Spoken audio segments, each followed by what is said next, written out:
புதுசா ஒரு கட்சி ஆரம்பிச்சிருக்காரு. அவர் எந்த விதமான அனுபவமும் கிடையாது. அவர் கட்சியில யார் இருக்கான்னு அவருக்கே தெரியாது.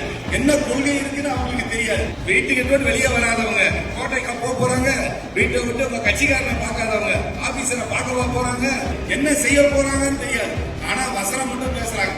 வசனத்தை பார்த்து கலந்துராத. இன்ஸ்டாகிராம் அக்கௌண்ட் உனதான் சொல்றேன். இந்த வசனத்தை பார்த்து இன்ஸ்டாகிராம் மட்டும் மறந்துடாத. அதெல்லாம் வேஸ்ட், அதெல்லாம் ஒதுக்கிடு. சினிமா வேற, நிஜ வாழ்க்கை வேற. அவர் கட்சியில ஒரு வேட்பாளர் நிக்கிறாரு, ஒரு டாக்டர் நிக்கிறான்னு சொன்னாங்க. அந்த டாக்டரு முழு நேரமா ரீல்ஸ் போடுறாரு. அவருக்கு பேரு டாக்டர் ரீல்ஸ் வச்சிருக்கேன்.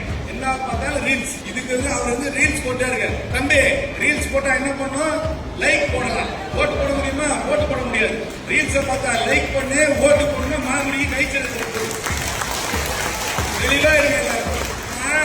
பின்னாடி சிரிக்கிற பொம்பளை எல்லாரும் எனக்கு நல்லா தெரியும். எல்லாம் இன்ஸ்டாகிராம் அக்கௌண்ட் வச்சிருக்கீங்கன்னு நல்லா தெரியும். எல்லாம் இன்ஸ்டாகிராம்ல பாக்குறீங்கன்னு எனக்கு நல்லா தெரியும். அந்த இன்ஸ்டாகிராம் அக்கௌண்ட் பிரைவேட் அக்கௌண்ட் அது எனக்கு நல்லா தெரியும். ரீல்ஸ் பார்த்தா லைக் போடு, ஓட்டு போடணும்னா மாங்குடிக்கு கைச்சலத்துல போடு. இது வந்து சந்தேகம் வேண்டாம். ரீல்ஸ் டாக்டருக்கு என்னமோ பவுன்சர்லாம் இருக்காங்கன்னா, ஆடம்பரமா 3 வண்டியில வராங்க, வாக்கி டாக்கியா வச்சிருக்காங்க. நமக்கு எளிமையான சட்டமன்ற உறுப்பினர் வேணுமா, இல்ல இந்த மாதிரி போலி பங்களா செய்யற டாக்டர் ரீல்ஸ் வேணுமா? நீங்க முடிவு பண்ணீங்க.